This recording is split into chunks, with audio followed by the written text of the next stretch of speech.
for your NCERT questions of our environment. And the first question, what are the trophic levels? Give an example of food chain and state different trophic levels. Firstly, you have to define the trophic levels. What are the trophic levels? In food chain, the transfer of food or energy takes place at various levels, different levels. These levels are known as trophic levels. Different levels of food chain are known as trophic levels. For example, food chain, grass is eaten by what? God is eaten by man. This is the simplest example of food chain. Now grass is first trophic level, God is second trophic level, man is third trophic level. Clear is it? Firstly, definition of trophic level, give example of food chain, that is this, and after that different trophic levels of that food chain. First grass, second God, and the third is man. You can take any example of food chain, not saying you can take any other example of the food chain and you will define the trophic levels, meaning first level, first trophic level, second trophic level, third trophic level, and so on. What is the role of decomposers in the ecosystem? Now, what are the decomposers? Decomposers are the organisms that decompose, or you can say that convert dead and decaying matter into simpler inorganic matter. Okay. So, what is the role of decomposers? They act as cleaning agent of environment. अब जो dead and decaying matter है, उसे decompose करेगा, meaning they act as cleaning agent of the environment by decomposing the dead plants and animals. They help in the recycling of nutrients. अब इस point को थोड़ा सा आपको कंफ्यूजन हो, जैसे कैसे मान लो किसी एनिमल की डेड बॉडी है, किसी प्लांट के डेड पार्ट्स हैं, उनको डिकम्पोज किसने किया? डिकम्पोजर्स ने डिकम्पोज करने के बाद वो सिंपल जो कंपाउंड्स हैं उनमें आ गए, suppose nitrogen, oxygen, iron, any that they consist. तो अब ये सारे के सारे जो हमारे सिंपल इनऑर्गेनिक कंपाउंड है, कहाँ पे मिक्स होंगे? सॉइल में ना. That meaning recycling of nutrients, meaning एक साइकिल बन रहा है. पहले सॉइल से न्यूट्रिएंट किसने लिए? एनिमल और प्लांट्स ने. फिर से उनकी डेड बॉडी डिकम्पोज होने के बाद फिर से कहाँ पे वापस आगे रिसाइकलिंग होगी उनकी सॉइल में. That is recycling of nutrients. They provide space for the new in the biosphere by decomposing the dead. जब अब अगर डेड एक्सपोज अगर डिकम्पोजर्स ना होते तो कितना डेड एंड डिकेइंग मैटर क्या है एक साथ क्या है कलेक्ट हो जाता, अकमुलेट हो जाता. तो जो उनको डिकम्पोज करने के बाद जो हमारा बायोस्फीयर है उसमें क्या एक स्पेस क्रिएट कर रहे हैं. They help in putting back the various elements into water. Same चीज आ गई जो रिसाइकलिंग में. नेक्स्ट, अब आपको पता है एनसीईआरटी के जो डिफरेंट पेजेस होते हैं ना, उन पे क्वेश्चंस होते हैं. जो सेकंड अब क्वेश्चन स्टार्ट कर रहे हैं, that is from the page number 262. Okay, तो फर्स्ट क्वेश्चन क्या है हमारे पास? फर्स्ट क्वेश्चन क्या है हमारे पास? Why some substances are biodegradable and some are non-biodegradable? जो हमने देखो क्वेश्चन है, अगर सिंपल क्वेश्चन होता what are biodegradable and what are non biodegradable, then भी आपके पास आंसर सेम ही रहना था. लेकिन थोड़ी सी मोल्डिंग हो गई. अब इन्होंने पूछ लिया कुछ सब्सटेंस बायोडिग्रेडेबल क्यों होते हैं एंड सम क्या है नॉन बायोडिग्रेडेबल क्यों होते हैं. क्यों? The reason why some substances are biodegradable some are non biodegradable is because the microorganisms like bacteria decomposers like saprophytes have a specific role to play. They can break down only natural products like paper, board, etc. But they cannot break down the man-made products like glass, plastic. Okay, so at that cases we classify the substances into biodegradable and non-biodegradable. है तो definitely कुछ क्या है break down हो जाते हैं, कुछ नहीं होते, लेकिन उसे क्वेश्चन के अकॉर्डिंग हमने मोल्ड करके डाल दिया. Give any two phase in which biodegradable substances would affect the environment. बायोडिग्रेडेबल की बात कर रहे हैं, that can be decompose by the microorganisms. First क्या है? They keep the environment clean. क्यों? Because they can easily decompose. Okay, they can easily go through the geochemical cycles with the help of decomposers. अब plastic है, अगर मैं plastic को कहीं पे फेंक दूँ तो वो क्या है कभी भी डिकम्पोज नहीं हो सकती है, हमेशा एक प्रॉब्लम रहती है. लेकिन उसकी जगह जो वुड है, पेपर है, वो क्या है इजिली क्या है रिसाइकलिंग के प्रोसेस में आ जाते हैं और इजिली क्या है जो डिकम्पोजर्स है उन्हें क्या है डिकम्पोज कर देते हैं. तो ये दोनों क्या है बेनिफिट है हमारे पास. Give any two case in which non biodegradable substances would effect. Non biodegradable meaning harmful effect ही होंगे. फर्स्ट क्या है? Soil, air, water pollution, meaning types of pollution is caused by the non biodegradable. क्यों? क्योंकि अगर burn करेंगे तो harmful जो गैसेज रिलीज होंगी। अगर हम सॉइल में उसे नीचे क्या है डग करेंगे तो भी क्या है जो सॉइल है वहाँ पे क्या है कुछ क्या है जो हम कहते हैं वो कभी भी क्या होता है डिकम्पोज नहीं होता। और थर्ड क्या है जो वाटर पोल्यूशन मीनिंग मान लो इंसेक्टिसाइड्स हैं, पेस्टिसाइड्स हैं जो आप एग्रीकल्चर में यूज कर रहे हो ना, वो डायरेक्टली कहाँ पे जा रहा है सॉइल से वाटर में, और that chemicals never decompose in water and enter into the further trophic levels. Okay, they may cause biomagnification. मैंने एक पूरा टॉपिक कराया हुआ है कि व्हाट इज बायोमैग्निफिकेशन। फिर से रिपीट कर रही हूँ, बायोमैग्निफिकेशन क्या है? Increasing the amount of harmful chemicals in the food chain into top trophic levels. इसकी एक एग्जांपल ली थी DDT. DDT is a insecticide, ठीक है, जिसे क्या है प्लांट्स के लिए यूज किया रहा है, लेकिन ह्यूमंस क्या है वेजिटेबल्स खा रहे हैं, चपाती खा रहे हैं, rice, everything is the product of plants. तो जो हमारी बॉडी में डीडीटी का लेवल है ना वो डे बाई डे क्या इंक्रीज हो रहा है, that is very harmful. So biomagnification meaning increasing the concentration of chemicals in the food chain up to higher trophic levels.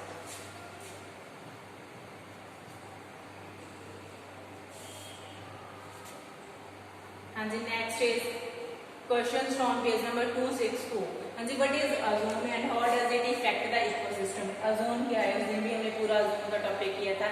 Ozone is a molecule formed by the 3 atoms of oxygen, 1 oxygen gas and 1 free element, that is O3, meaning 3 atoms of the oxygen, and is known as isotope of oxygen. The main function of ozone layer is to provide protection to the earth's surface from the harmful UV rays of the sun. जो ultraviolet rays है, जो harmful ultraviolet rays है, वहां से जो क्या है हमें प्रोटेक्ट कर रही है। These rays are harmful to living organisms and may result in the skin cancer. मैंने जब ओजोन का टॉपिक कवर करवाया था उसमें what is ozone, how ozone is form, और साथ में क्या है जो हार्मफुल सबस्टेंसेस हैं जो ओजोन डिप्लीशन कर रहे हैं लाइक क्लोरोफ्लोरोकार्बन, वो कहाँ से आ रहे हैं, वो सारे का सारा मैंने क्लियर किया था। Refrigerator, air conditioners, okay. और उसके बाद इसके हार्मफुल इफेक्ट क्या होंगे, जो यूवी अल्ट्रावायलेट रेडिएशंस हैं that reach into the earth's atmosphere and they can't get back, that results in the skin cancer. Today about 60% population facing the problem of cancer, that is just result of the ozone depletion. Next, how can you help in the reducing the problem of waste disposal? Waste disposal का मैंने एक पूरे का पूरा topic करवाया था जिसमें 6 methods दिए थे, आपने एनी 2 मेथड्स बताने हैं। हाँ जी, फर्स्ट क्या है 3 आवर्स, अब 4 आवर्स हो गई, मैं पहले भी क्लास में बताती हूँ, अभी बुक्स अपडेट नहीं हुई, 3 से 4 आवर्स हो गई हैं। तो 3 आवर में क्या है आपका रिड्यूस, रीयूज और रिसाइकल, और 4th आवर क्या है रीन्यू। हाँ जी, by following the 3 hours one can reduce the problem of waste disposal. 3 hours are reduce, recycle and reuse, and that you can also write 4 hours, that is renew. Reducing the use of own vehicles, देखो reduce meaning किसी का use कम करना। अगर हम क्या है जो अपने पर्सनल व्हीकल है उनका यूज कम करेंगे, पब्लिक ट्रांसपोर्ट यूज करेंगे, बस यूज करेंगे, ट्रेन यूज करेंगे, then we can also reduce the pollution और वेस्ट मटीरियल। नेक्स्ट आपके पास क्या है मीनिंग एयर पोल्यूशन रिड्यूस कर सकते हैं। थर्ड आपके पास क्या है जो प्लास्टिक है, इसे क्या है अगेन से क्या है जो रिसाइकल मीनिंग प्लास्टिक वेस्ट है जो हमारे पास बॉटल्स होती हैं, we can send them to recycling unit, they can again mold the plastic bottles and make a new product from that plastic bottles. Okay, the second point is as a preparation of compost. Compost you all know manure, that is prepared by the animal waste. Compost meaning preparation of manure. Okay, all biodegradable waste like kitchen waste can be dumped into, not only kitchen waste, also animal waste can be dumped into the soil and that converted into a useful manure that is used for the plants. And the next question is which of the following groups contain only one biodegradable item? First, grass, flower and leather. Grass, wood and plastic. Fruit, peels, cake and lime juice. Cake, wood and glass. जैसे first अगर हम बात करें तो grass, flowers and leather, fruit, peels, cakes, इन तीनों को अगर ध्यान से देखोगे तो इन तीनों में से जिसमें जस्ट एक बायोडिग्रेडेबल है, ठीक है, जिसमें सिर्फ एक ही बायोडिग्रेडेबल है, हमें जस्ट वही बताना है biodegradable. Fruit peels, ठीक है, cake, lime juice, these all are also biodegradable. Cake, wood and grass, these all are also biodegradable. तो हमारे पास पेंडिंग क्या रहेगा जिसमें क्या है प्लास्टिक है, प्लास्टिक इज नॉन बायोडिग्रेडेबल। तो कौन सा सिलेक्ट करेंगे? बी। बाकी में तो आपको नॉन बायोडिग्रेडेबल दिख ही नहीं रहा है, सारे के सारे बायोडिग्रेडेबल है। नेक्स्ट आपके पास क्या है?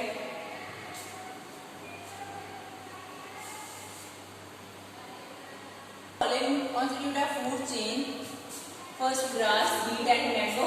आप सिंपल बात है, क्या बीट क्या होती है पता है ना? कनक। क्या बीट ग्रास को कर सकती है? Is it possible? क्या मैंगो बीट को ईट कर सकता है? So there is no chance of the food chain ना। फूड चेन क्या है? One step is eaten by the second step. The beet cannot eat the grass, mango cannot eat the beet, so there is no possibility of the food chain. Grass is eaten by goat, yes, it's correct, but human can eat the goat here. जो लोग क्या है, जो कुछ carnivores होते हैं, humans are omnivores, meaning they can eat also plant products, also meat and flesh. So humans always eat animals, especially meat. So human can eat what? So this is perfect food chain, meaning grass is eaten by goat, goat is eaten by human. एक sequence बन रहा है ना. Next क्या है? goat eaten by goat eaten by cow and cow is eaten by elephant. Is it a correct sequence? क्या ऐसा होता है? कभी किसी ने देखा है? नहीं ना. cow क्या goat को खाती है? cow क्या है? cow is a herbivores, ठीक है. cow eat only plant products, कभी भी वो animals को नहीं खाती. Grass eaten by fish, fish eaten by god. कभी हुआ है कि जो गॉड है वो पानी में जाकर फिश खा रही हो? देखा है कभी किसी ने? Meaning these all sequences are incorrect. ऐसे कॉमन सेंस यूज करनी है, कुछ भी लिखा हो आपने फूड चेन ड्रॉ करके देखनी है कि ऐसे पॉसिबल है. इतनी की तो आपको अवेयरनेस है ना, कौन किसको खा रहा है, कौन हार्बिवोर है, कौन कार्निवोर है.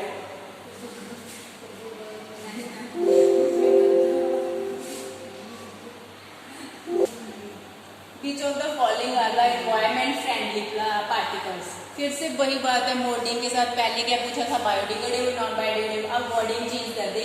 environment friendly कौन से होंगे? that are biodegradable. Firstly cloth bags क्या है? हम कैरी कर रहे हैं to put any material of the shopping. Secondly switching off the unnecessary lights and fans. Third walking to the school instead of getting your mother to drop you on her scooter. Third all of them. सारे के सारे environment friendly है. कैसे हुए? अभी हम क्या है? क्लॉथ यूज कर रहे हैं as instead of using plastic bags. Okay, that is environment friendly because जो प्लास्टिक है उसका हमने यूज को क्या कर दिया? रिड्यूस. हम आर वाले सिंबल यूज कर रहे हैं. स्विचिंग ऑफ द, हम इलेक्ट्रिसिटी को क्या है? सेव कर रहे हैं. ठीक है, सेव करके कैसे रहे हैं? क्योंकि हमने स्विचेज ऑफ कर दी जो अननेसेसरी थी. मान लो छुट्टी के टाइम अपने क्लासरूम के फैंस ऑफ करके आ रहे हैं. That is environment friendly. Third क्या है? आप क्या है? अपने मम्मा के स्कूटर के यूज को रिड्यूस कर रहे हैं, मीनिंग एयर पोल्यूशन कम कर रहे हो. That is also environment friendly. So all these conditions are eco friendly और you can say environment friendly. Okay, the next question, but will happen if we kill all the organisms in one trophic level. Suppose अगर हमने एक trophic level के सारे organism को fill कर दिया तो क्या होगा? If we kill the organisms, all the organisms in one tropic level, the food supply to the next level will stop, resulting in imbalance of the ecosystem. As a result, animals in the higher level will die, making the growth of animals in lower tropic level increase in an enormous way. All of these will affect the overall imbalance. एक example लेकर explain कर दूं, मे भी आपको नहीं पता. मेरे पास एक food chain, grass is eaten by cow is eaten by lion. Okay, this is a simple food chain. If I said one tropic level meaning grass totally killed, okay, grass totally finished from the earth, then what happens? Cow depend upon only grass or you can say plants. Then the food of cow is depleted. How cow eat something, so cow को क्या हो जाएगी? Food की कमी हो जाएगी, तो वो अपने आप ही क्या वीक पड़ जाएगी, उनके नंबर डिक्रीज होना स्टार्ट हो जाएगा. नेक्स्ट क्या है? जो लॉइन है वो किसे ईट कर रहा है? जो हर्बिवोर्स एनिमल्स है ना. देन अपने आप क्या है? जो लॉइन का फूड भी क्या है? डिक्रीज होना स्टार्ट हो जाएगा, meaning it create an imbalance in ecosystem. अगर कोई भी आपका ट्रॉपिक लेवल क्या है? किल हो रहा है, तो उसका इफेक्ट पूरे के पूरे फूड वेब पे, पूरे के पूरे इकोसिस्टम पे पड़ेगा, एक फूड चेन पे नहीं पड़ेगा. क्यों? हमने फूड वेब किया था ना कि फूड वेब क्या है? इंटरेक्शन है फूड चेन्स की, तो पूरा इफेक्ट किस पे पड़ेगा? इकोसिस्टम पे पड़ेगा. And this what will effect removing, same है, ऑल ऑर्गेनिजम्स रिमूव कर रहे हैं हम डिफरेंट ट्रॉपिक लेवल से उसका क्या इफेक्ट होगा, सेम ही अपने अपनी बॉडी में करना है। वट इज बायोलॉजिकल मैग्निफिकेशन, मैंने पहले ही डेफिनेशन दे दी। Biological magnification meaning increase in the concentration of non biodegradable waste in the food chain as there is increase in the magnification at the primary level of the ecosystem or other levels get affected, meaning एक level से दूसरे level पे जब transfer हो रहा है ना food, then chemicals or you can say non biodegradable substances starts accumulated in the higher trophic levels. That process is known as biological magnification. What are the problems caused by the non biodegradable waste that भी generate? कौन कौन सी problems हैं? Firstly क्या है, ये decompose नहीं होगा, pollution create करेगा। सेकेंडली क्या है, सॉइल फर्टिलिटी डिक्रीज होएगी। और क्या होगा, जो हमारा क्या है, as a quantity increases dumping becomes a problem. जितना ज्यादा वेस्ट अकम्युलेट होगा उसे डंप करने का, उसे मैनेज करने का एक हमारे लिए बहुत बड़ा बर्डन हो जाएगा वो। If all the waste we generate is biodegradable will this have no impact on the environment. Suppose अगर हम जितना भी वेस्ट यूज कर रहे हैं, प्रोड्यूस कर रहे हैं, मीनिंग जितना भी मटेरियल अपने लिए यूज कर रहे हैं, उससे जो वेस्ट प्रोड्यूस हो रहा है डेट इज बायोडिग्रेडेबल। क्या ये इन्वायरमेंट पे कोई इम्पैक्ट करेगा या नहीं करते? Biodegradable waste are decompose by the micro organisms into simpler substances. ठीक है, biodegradable meaning that can decompose into the simpler substances can be use by producers as a raw material, meaning जिनको plants फिर से क्या है, as a raw material use कर सकते हैं।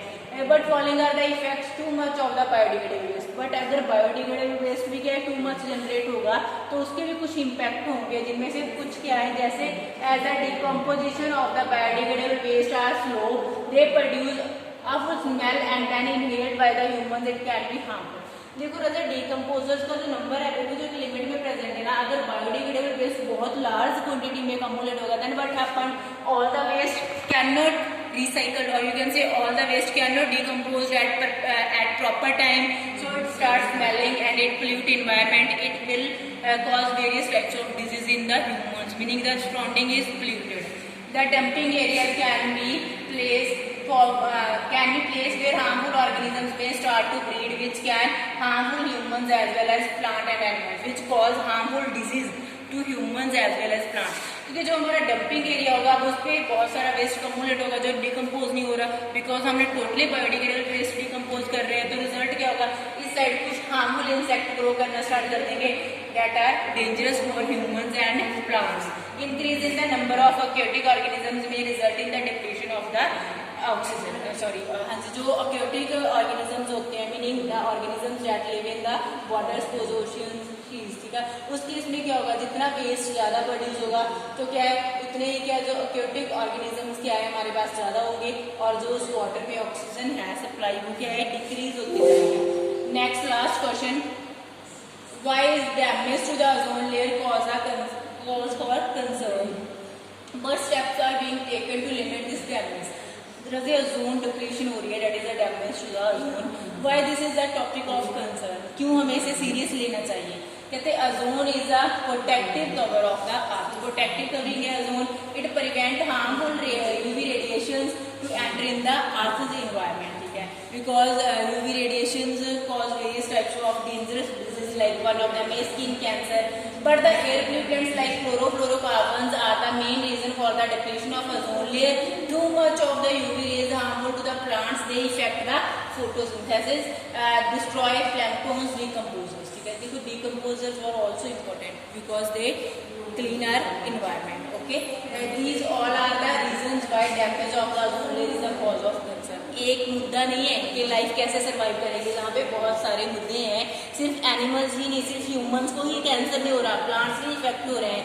ऑक्यूटिक लाइफ, प्लैंक्टॉन्स क्या होते हैं, ऑक्यूटिक जो लाइफ होती है उसका पार्ट होते हैं, ऑक्यूटिक लाइफ भी इफेक्ट हो रही है। मीनिंग अर्थ पे जो सर्वाइवल है ना, जो आज लाइफ एग्जिस्ट कर रही है, पूरी की पूरी लाइफ क्या है, डेंजर में जा रही है। हाँ जी, स्टेप्स कौन से ले सकते हैं रजा इसके लिए? हम पहले भी हमने बताया था कि जो हमारे इन्वायरमेंट प्रोग्राम्स हैं उनकी क्या जो CFC जो कार्बन क्लोरोफ्लोरोकार्बन की प्रोडक्शन उनको उन्होंने रिड्यूस करने पे क्या है कुछ लॉज बनाए हुए हैं। तो वो सारे के सारे लॉज क्या है हम इम्प्लीमेंट करके क्या है और कुछ अपनी ओर से स्टेप लेकर reduce the use of ACs, refrigerators, we can save the ozone layer. So this is all about the x-axis environment. Hope so you all understand it. Thank